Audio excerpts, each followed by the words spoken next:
Welcome, everybody. It is September 18th, 2024. It's Networking for Introverts. Once a month, we meet here at noon, and I'm just excited for today, especially because we have a special guest speaker, and we're going to be sharing a fun story.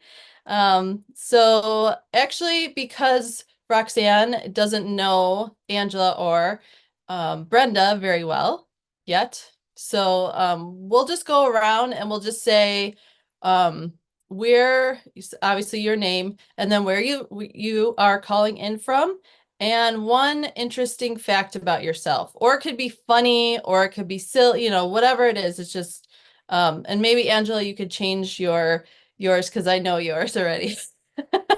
Unless you just want to stick to that, that's fine too. But so I'm Sabrina. I'm the host of Networking for Introverts. I am calling in from Woodridge, Illinois. And one interesting fact about me is I have been dancing since I was 2.5 years old, and ballet is my absolute favorite. Roxanne. I was still thinking of my interesting fact. Oh, I'm Roxanne Parikh. I am local to the Schaumburg Hoffman area. I've been in medical healthcare environment professionally for a while, but always from a sales background. And one interesting fact about me is that my third and final baby, which should pop right out, actually ended up being a urgent C-section. So that's a fact I have never shared with anybody. But those COVID babies like to keep us on our toes. thank you. We'll go with Angela next. All right. Well, I'm Angela, and I live in the Phoenix Valley out here.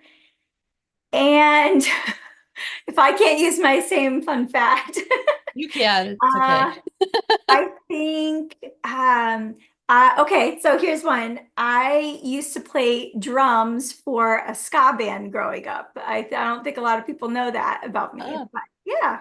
So oh. See, I wanted to learn something new about you today, and I did. Thank you. And Brenda.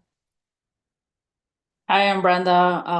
I live in North Lake, Illinois, the Merrill's Park area.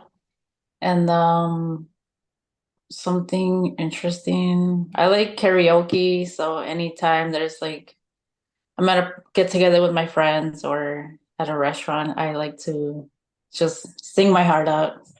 I love So yeah. that. Yeah. Cool. can I Thank ask a you. question? What is your Yeah. go-to karaoke song? Oh man. Or one of your faves? Yeah, the one I really like to sing is Redbone, Come and Get Your Love. Um, Oh, okay. yeah, or Frank Sinatra. Um, Oh, yeah. yeah. Classic. Nice. But yeah. I went to an event last night and I drove with my associate Kendra, and she lives right down the street from this little dive bar called the Uptown. And she goes there on Thursday nights. She loves singing karaoke. So I just thought that was interesting that you brought that up today. Hello, Jennifer. Welcome. Thanks for being here. I don't know if you can come off mute and just introduce yourself, and she's clapping. Yay. So I guess you can't come off mute. That's okay. If you can, if you want to use the chat, we were just introducing ourselves, saying our name, obviously, and where we are calling in from, and then an interesting fact about ourselves. So if you're able to, if you're not driving, if you could put that in the chat, that would be great. Otherwise, we're going to get started. Today, I have a special guest with me, Roxanne Parikh, right? Yes. Okay, good. I'm glad I said that right. And the title of our topic is A Tale of Two Women, Redefining Intelligence. Now, let me tell you a little bit about how Roxanne and I met. We met through Engaging Speakers, which is a network of professional speakers, and we get together monthly to learn more about how we can grow as speakers and, obviously network. And through the last couple years that I've met Roxanne, we both have had the opportunity to share parts of our story and, talk with each other and stuff like that. So, in sharing what we call the success nugget, it's just usually a 2 to 5 minute piece of information, a nugget that the other speakers can take away and use right away. So it's just, a nice piece of information that is helpful that you can take action on to grow yourself, your business, whatever. So I shared a little bit of my story and how I obviously am an introvert and I was very, very shy as a child because I was held back in first grade. And because I was held back in first grade, it gave me a complex and it made me pull in. It made me just very, very anxious and shy. So introverts are not always shy. Extroverts can be shy too. But I was both a shy person, so I didn't like to, show off other than dancing. Dancing was my outlet, so I loved dancing in front of hundreds of people and performing my heart out. I could compete, but if you ask me to speak in front of people, no way. So when I talk about being shy, I talk about being shy as I couldn't show up and speak or ask questions. And then being an introvert, I was more of an anxious introvert, which means I just overthought everything and I would just get very nervous and anxious about everything before I had to do it, especially if it was something new. So both of those combined yes, I was held back in first grade by the school system, but I also held myself back because I was too afraid to speak up and ask for help. And so when I shared part of that story at the meeting, and then I had the opportunity to also speak and share on networking as an introvert, and I shared my plan and what to do before, during, and after networking events.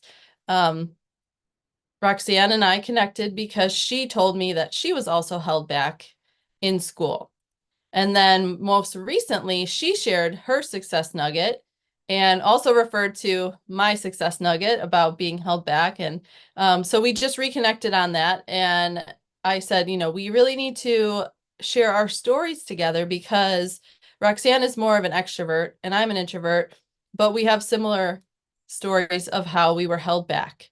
And I'm just going to ask her a few questions and, she might ask me a few questions within there, but we're going to share our stories and how they're similar yet different. So Roxanne shared did you want to share something first? Well, I just wanted to also say we have been planning to do something together for like 2 years. Yes. So it's amazing how the right time, just being in the right place at the right time leads to so many opportunities. So thanks for having me. Yeah, thank you for being here. All right, so when you repeated, and she repeated the third grade, like what kind of feelings did you have about being held back?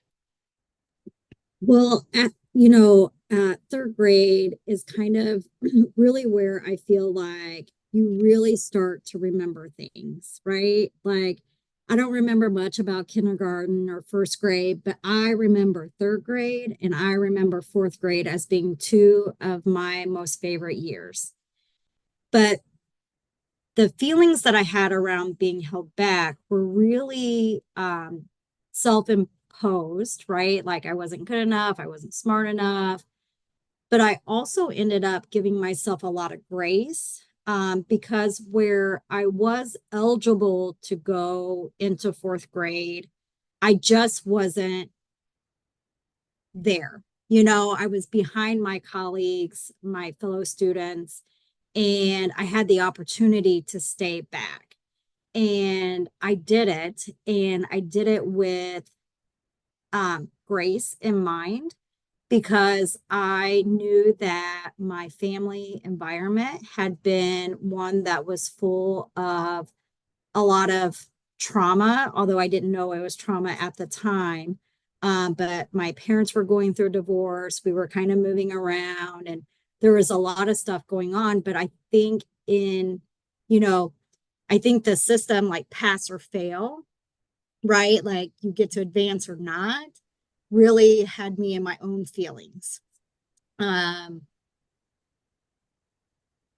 Those are my feelings about being held back in third grade. Okay. And so looking back on the educational experience, do you have a different point of view of your experience? I do.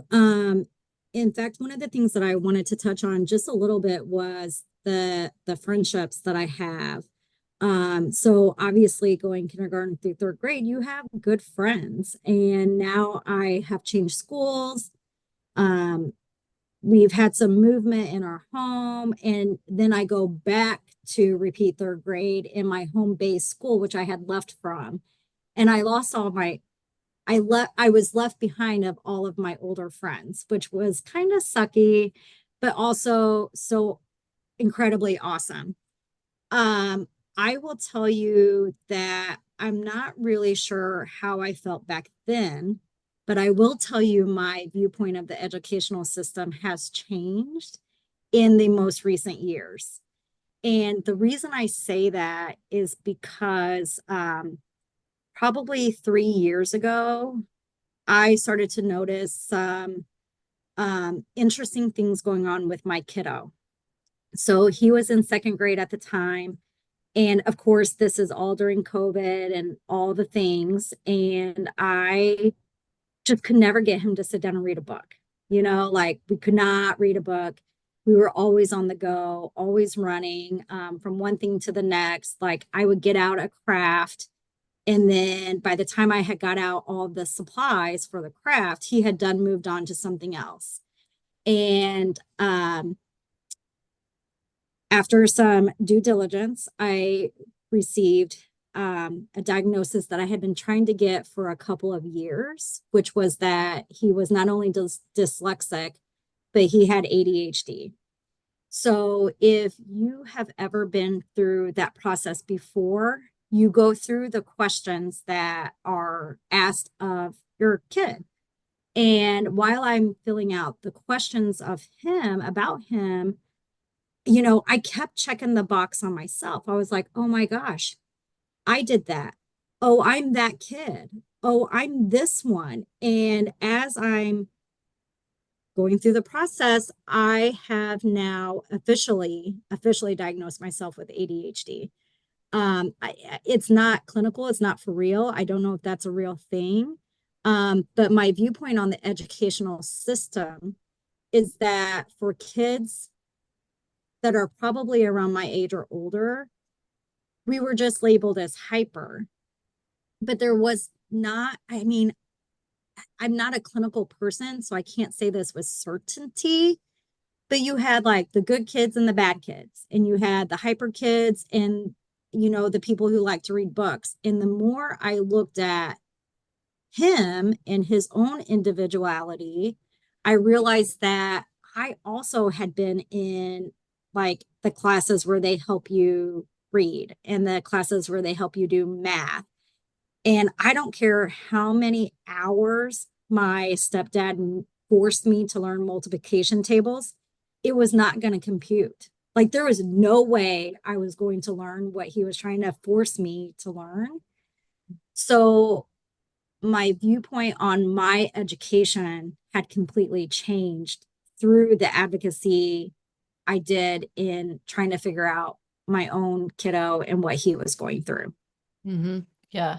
Well, that makes a lot of sense. Obviously, when you're checking the boxes for him, you're like, oh my gosh, looking back, wow, that was me too. So how have you leveraged your skills in building your career now?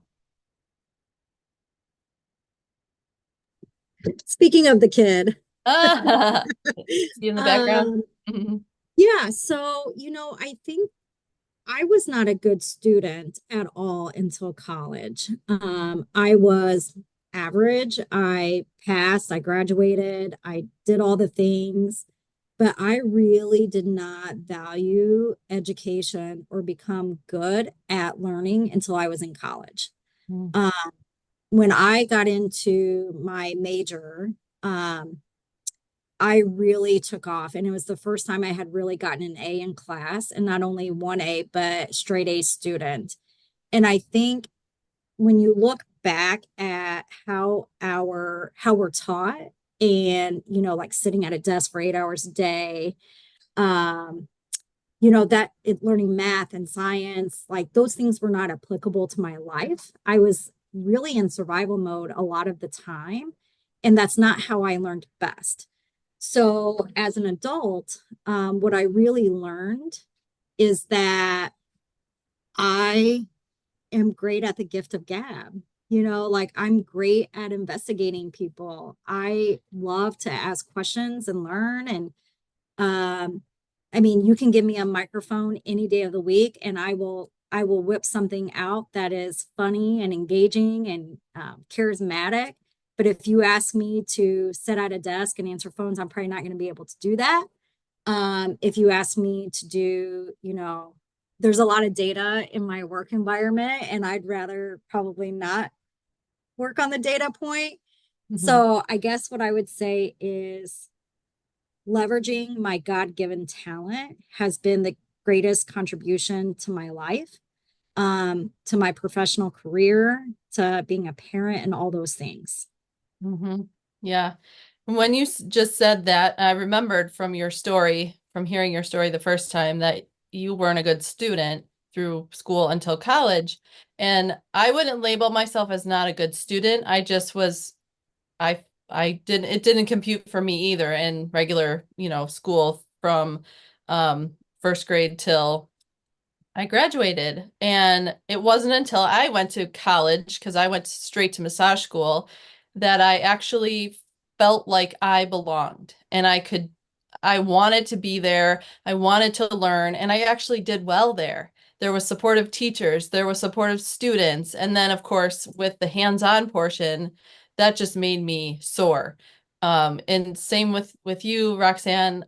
I use my God-given gifts, which are my hands, and that is what really has led me into my career and, into speaking now too.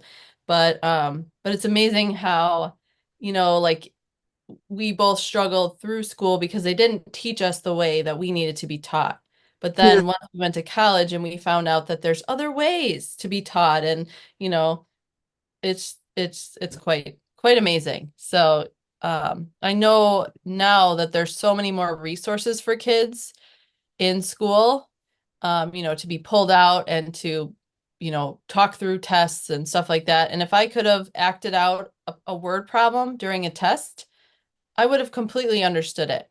But if I had to just sit there and read it over and over again and then try to write the answer, no, I got no. Absolutely not. And I think maybe you were starting to, because I know you've mentioned this to me in our prep call and stuff, but one of the teachers and one of the things that I had shared with you is that my sixth grade teacher, who by the way is one of my greatest mentors of all time, would laugh kind of and say that I was as dumb as a box of rocks.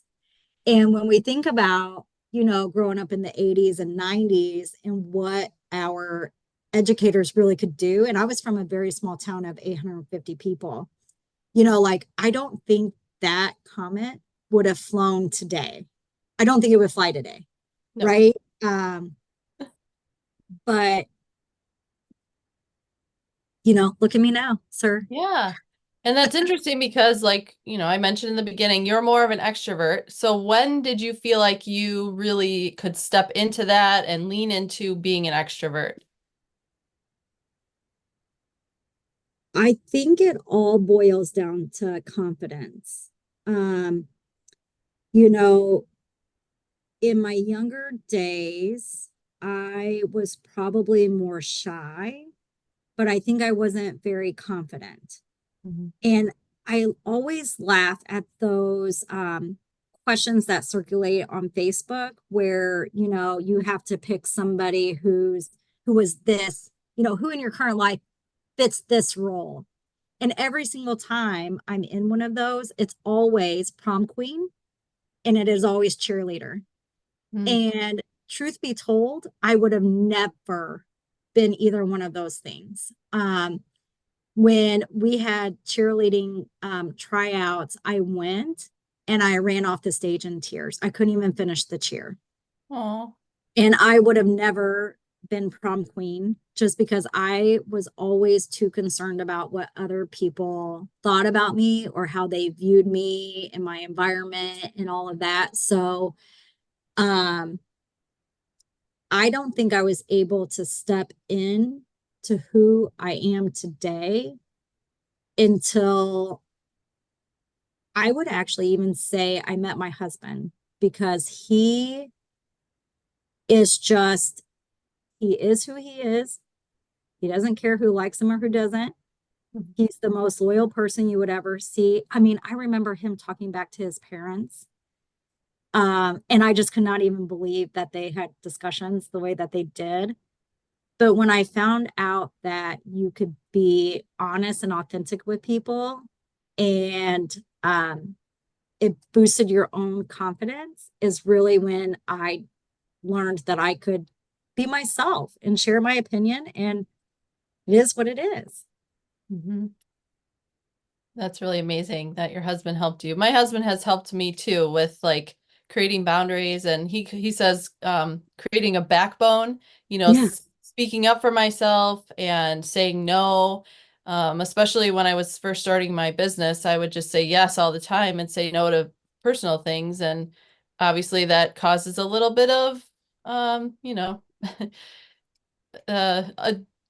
upset. I'm trying to think about the word, but I think it's like an upset in your personal life, because if you're saying yes to business all the time, you're gonna have an imbalance in life. Um, so yay to husbands helping us to speak up for ourselves. Yeah. Yeah. And this is a really good question that you came up with. Is there anything that you would like to share, like a secret that you want introverts to know? I'm tired.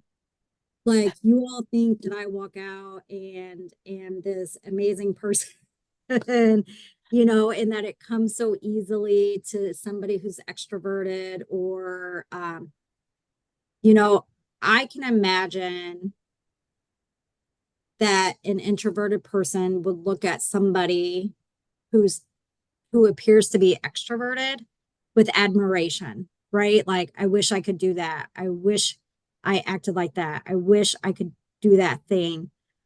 But I would tell you that I go home at the end of the day and I'm exhausted. Like, I have to spin a lot of plates during the professional day. Like, I work with a lot of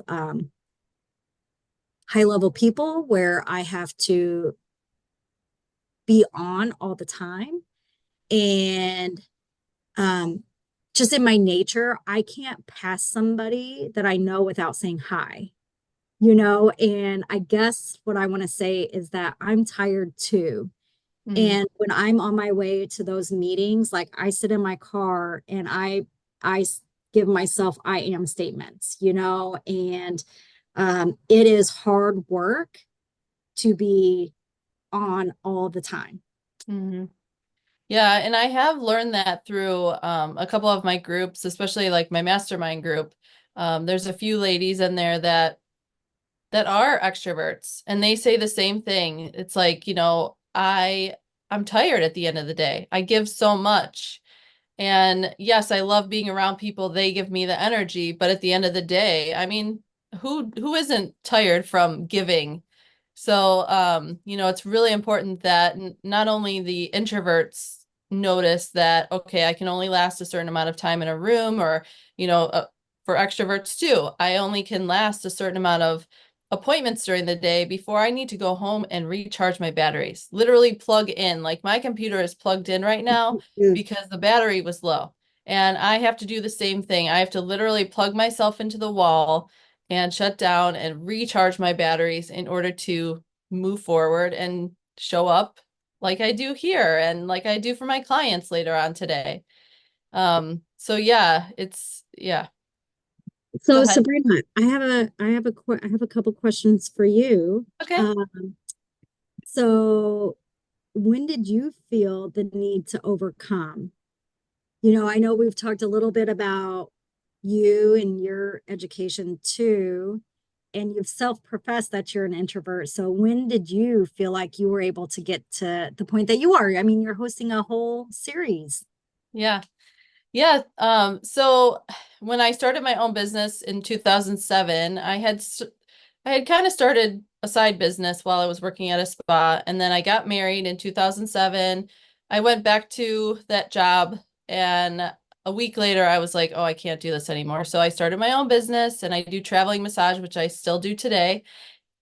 I had to start networking and showing up and speaking about myself. And so I went to a networking group and then expanded from there and went to other groups. And I realized, like, okay, you have to talk about yourself. So start developing yourself, learning from other people that speak about themselves. And then it kept being on my radar, public speaking, Toastmasters, and, more business development, gaining confidence. And I just kept hearing about that. And then I met with a friend who really encouraged me. I also heard about engaging speakers too, way back when. So that was probably in like 2012. And then by the time I actually went to my first Toastmasters meeting, it was 2013. Like maybe March of that year. I joined in April of 2013. And that is really when I participated in the meeting, and it's something inside of me sparked and said, Sabrina, you need to be a public speaker. And I was a member for 10 years, and it's really, really helped me gain my confidence and believe in myself. And not only that, but when you're up there speaking in front of your peers and receiving the instant feedback, you can take that and run with it. So that's when basically when I started my own business is when I realized, like, okay, you gotta take this is for you, Sabrina. And if you want to grow in yourself and your business, you got to go forward. Do you have one go-to question that you always ask people when you're out networking? Oh, that's a good question. Well, I actually have an icebreaker guide and some topics for introverts. And the question I ask usually is like, what's something interesting about yourself, or how did you get passionate about what you're doing today? Um, and one of my friends, I was telling him about this call today, and I talked to him this morning, and he said his go-to question is it for married couples or for couples or whatever is like, how did you meet? Tell me your story about how you met. And I love that because everyone's story is so different and unique. And yeah, maybe that doesn't always work in a networking situation because you want to learn about their business and how they got started and all that. But that's another good question for whenever you're being social or when you start to feel the conversation dwindling. It's like, okay, find something they're really excited about or really passionate about to get the conversation rolling again.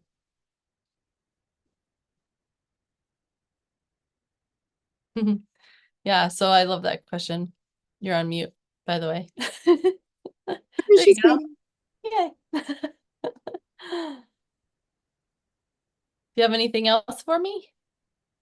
Um, Looking back, do you think that you understood what I don't know, like you talk about first grade, and I don't know much about first grade, but I did like my teacher. Did you classify yourself as shy, or, you know, did you have any other thoughts about it?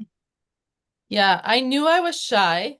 I didn't know anything about introverts and extroverts at that point in my life. I just knew I was shy. And I don't remember, I was shy. I felt like I was stupid. Like I wore a label that says I am stupid on my shirt all the time. Like I don't know, I felt because I was held back that if I couldn't move forward with my peers, then I must be stupid to repeat the first grade. So I was I just had that in my head that I was really stupid, I was really shy, and because the system held me back, like I mentioned in the beginning, I held myself back because I was just I was too afraid to speak. And if I got called, on in class, or if the teacher would be like, "Hey, Sabrina, do you know the answer?" My face would turn bright red. I'd start sweating. My mouth would dry out, and I would just trip over my words. So I knew I was shy, and I knew I was stupid. And even though like no one ever told me that I was stupid, I just took that on as I guess an identity. And it took me many years to brush that off and, let that lift for me, because it just I never believed in myself other than in dance. I just can't even I'm thinking about all my classmates from elementary school and trying to figure out like who you would be like. Uh-huh. Um, we were definitely probably not the same kid. Yeah, not at Uh, all. my report card was riddled with can't sit still, interrupts others, talks too much. But they always said really wonderful things about me, right? Like I care about my friends and I'm empathetic and all these things. But I'm like, how can you make these two things right? Like, how can you have all these negative qualities, but be so positive? And that's something that I really had to wrap my head around. Yeah. But I think we are more than our report cards. And I shared this with you a little bit, Sabrina. I think as a mom who has a kiddo who has, he's just in fifth grade now, but before he was even in second grade, like I had always suspected that he would have some kind of diagnosis of something. Mhm. We were just too hyper. But it's more than that. Like you don't realize that being hyper can affect their friendships and their grades and their ability to retain things. Like I know you talked about reading and stuff, but um, I think at some point when I was in fifth grade or so, we had to read out loud to our classmates, and I was an incredibly fast reader. So my classmates would always nominate me to be the reader. Um, and I just think that's so funny because I would not remember a single thing that we read, Mhm. but I could do it really fast. And I was in reading, and I think I'm pretty sure I was in a class where they helped me read. So, um, Yeah. I guess what I want to say about that is we all put ourselves into boxes Mhm. and we all say things about ourselves that are not true. And having been a mom who's kind of gone through this process, what I want to say is forget the box, Yeah. forget the label. It doesn't matter, what you identify as, what diagnosis you have, or anything else. And the best thing I did for my family was probably go through the diagnosis stage with my kid, because now I'm able to help him more. And Mhm. I never thought I would be a scientist, and I never thought I would be, really anything quite amazing. Um, but I do think that everybody has their skills and talents where they can excel, no matter if you're an introvert or an extrovert, no matter what stories you tell yourself or anything else. So color the box. Yeah. And that's so true, because eh, we all, I don't know if it's we put ourselves in a box or if the school system puts us in a box or both. But then once you get out of school, it's like, well, I'm outside the box. I'm doing this and doing that, and it doesn't matter what grades you got, really. I mean, in certain aspects it does. If you're a mathematician or you're a teacher, it's like, well, yeah, it kind of matters, but or if you want to get into a certain college, you have to get a certain grades. Yes, so that matters a little bit. But if you are more creative and you can't sit still and sit at a desk and answer phones, like I could never do that either. That's why I love doing massage. I love traveling around and talking with my clients and speaking to people and running these calls, because we are more creative. We are outside the box. We we cannot be combined or contained or, whatever into a little tiny box. We need to be creative and move around and influence people and share our gifts and talents with the world. Yeah. Yeah. So, oh my gosh, this has been amazing. Thank you so much. Is there anything you want to close with before I ask our two guests to share their experience today? No, I mean, yes. I see, that's what I do. I say, no, that's all. But then I'm like, wait, no, I have too much going on. I know, our topic was one thing, and we kind of weaved in some additional things about my own family, and I just have such a strong desire to help people.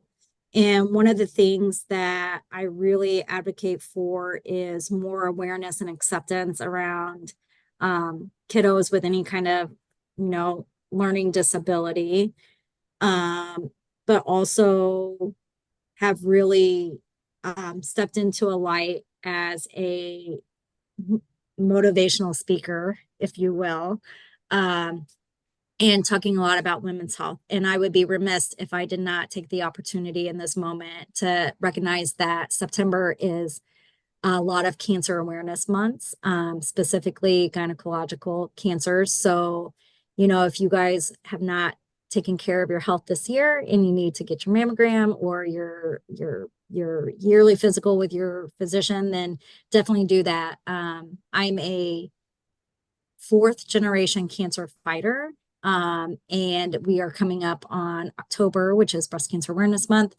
And I have leveraged my talents in really being on a purpose-driven mission to have real, authentic conversations with women and families. And I think when I look across the spectrum of a lot of things that have happened in my life, I want to help people through those things. And these are two topics that I'm very passionate about. But I think when you find what you're passionate about, you can turn an introvert into an extrovert on any given day. So take care of your health, take care of your family, and I'm happy to help in any way. Thank you for saying that. I appreciate that. And I do have my yearly schedule for, I think, in a couple weeks or next month or something. So I always go yearly for my checkups. And yeah, so I appreciate you sharing that. And it's important for everybody to know because, even if you're not a female, men need to get their checkups too. And there was one thing you said, but it slipped my mind. But I just want to hear from Angela and Brenda. Is there anything that stuck out, or do you have any questions for us that you're burning to ask?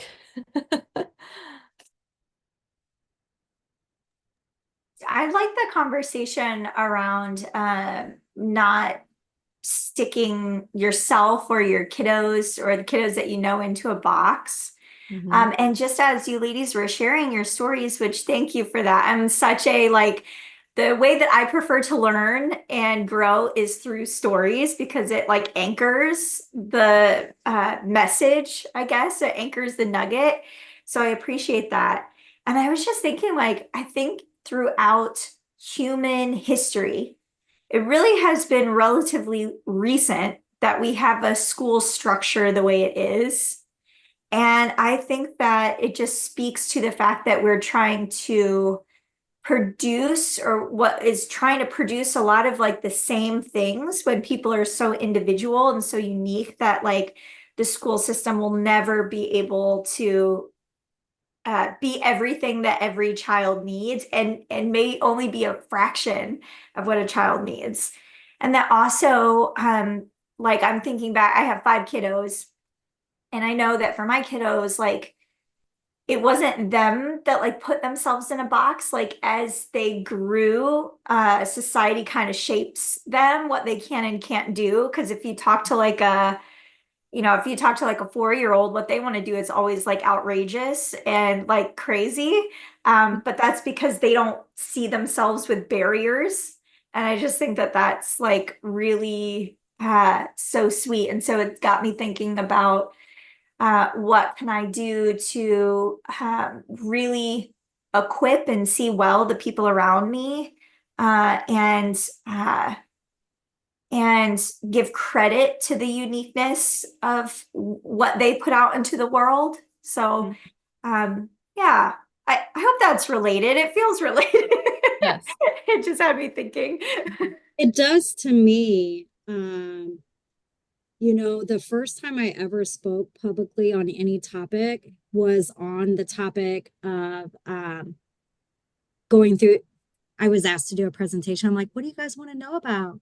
And they're like, anything. So I had to make up something. And I had just been going through this process with my kid. And I remember talking about making the comparisons to ladybugs and how, you know, people think that they're beautiful, but once you actually pull back their wings, they're kind of ugly on the underneath. And I equated that to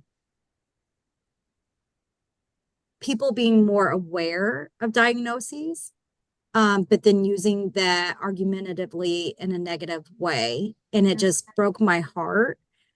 Because to your point, Angela, when you actually look back at what men were to do back in the day, it was like hunt, fish, be aware, right? Like you had to be all over the place. So now our sons are in a different place where they have to sit at a desk 8 hours a day, right? Like it's just changed because our world has evolved and it's so different. But yeah, I could talk about this topic all day. Thank you. Brenda, is there any questions you have or any comments, something that stuck out to you? Everything stuck out to me. It was really good. Definitely spoke to me in a lot of ways. Because that is something like I've always, and I'm still like, I guess working on it, or what Roxanne said. I think it was like using your God-given gifts and abilities, um, for in your career, and just like your general life. So I'm kind of like, I don't know, trying to figure out where I guess my place here in this, in this world, as far as career wise. So, yeah, because I definitely like, I'm a creative person. Like, I've worked those office jobs where you're stuck in an office for 8 hours a day, and like I never saw myself like, working or doing that type of work. But I've done it, and I don't ever want to go back there. So like I'm definitely like the creative person, and I don't know, just there's too much creativity in my mind. Like I'm always thinking of new ideas, and it's just kind of hard to like pinpoint it to one thing. So yeah. Brenda, I have a question Yeah. for everybody. Do you have a mission statement for yourself? Or something I like to do is create a word of the year. And that kind of frames my mission statement for the year. So as you're trying to figure out who you are, can you narrow it into like a word or a statement? That's really good. Hmm. And you don't have to come up with it now, but yeah, that's really good because I just recently was hearing something about a mission statement too. It's just like something that you read every day and it can change and shift and you can adjust it, but it's something that just guides your heart every single day and drives you to what you're meant to do. And pray about it, obviously, and have God give you the words to write it, or the word of the year. I've done that too. I don't know if I had a word of the year this year, but I forgot it. So it clearly didn't really guide me. Yeah. I can share mine. Do you want to know Sure. it? I have so first of all, I just shared that I was a breast cancer survivor. So at when I was going through all of that, the word was purpose. What's the purpose? Why do I have to go through this? Right. And then purpose became kind of my mission.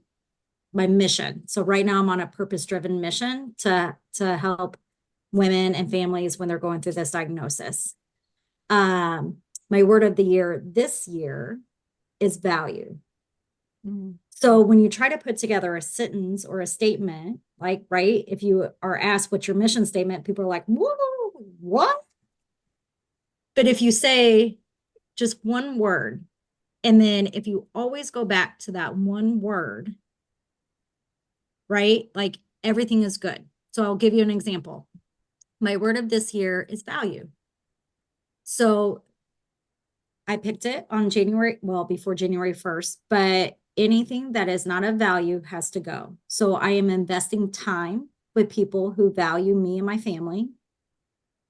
I have years worth of yard sale stuff in my garage that is of no value to me. So I have to get rid of it, right? I'm cleaning out my closet. I'm bringing in things that are not cheap. I'm not just buying things that are fun to buy, but I'm trying to buy them when they have true value.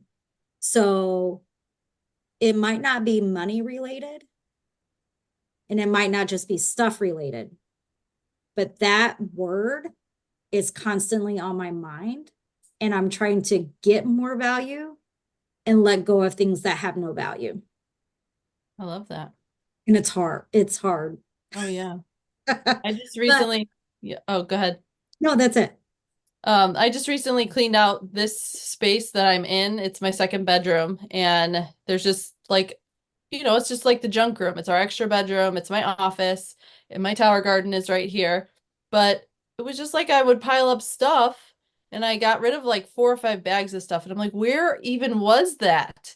And I still have like two or three bags here that I need to get rid of. So I love that, the value. It's like, is it giving me value? Is it bringing me value? Is it, enhancing my life? Or is it okay to get rid of it? Oh, so good. Yeah. Thank you so much. For me, it was about money, time, energy. But Brenda, I would love to see, what you come up with when you narrow in on what you want to do and how to get there. Yeah. Yeah. Thank Awesome. you. This is good. Well, one thing that I remember what I wanted to say is you mentioned, being an advocate for, your kids or whatever. And I want to be that as well, because like, I feel like if I can help share my story of struggle and not speaking up or not feeling like I had a voice, if I can share that with the youth today and let them know that it's okay to speak up when you have something to say, not be afraid. And if you do feel like I'm extremely shy, I can't do it, there's other ways. There's technology. We can use text messages. We can use email. We can use just the one-on-one, the audio messages. So there's so many ways and so many resources of using your voice. And I want to be another advocate for that and speak and share my story so that I can give them the tools they need to speak up and grow instead of suffering as long as I did. So yes. Thank you all for being here today. Roxanne, thank you for being our guest speaker today. I loved our conversation. Thank you for Angela and Brenda for being here, and Jennifer for a little while. I just love you all so much, and I hope you have an amazing rest of your Wednesday. Take care. Thanks so much. Bye. Thank you. Bye, everybody. All right, thank you. Welcome.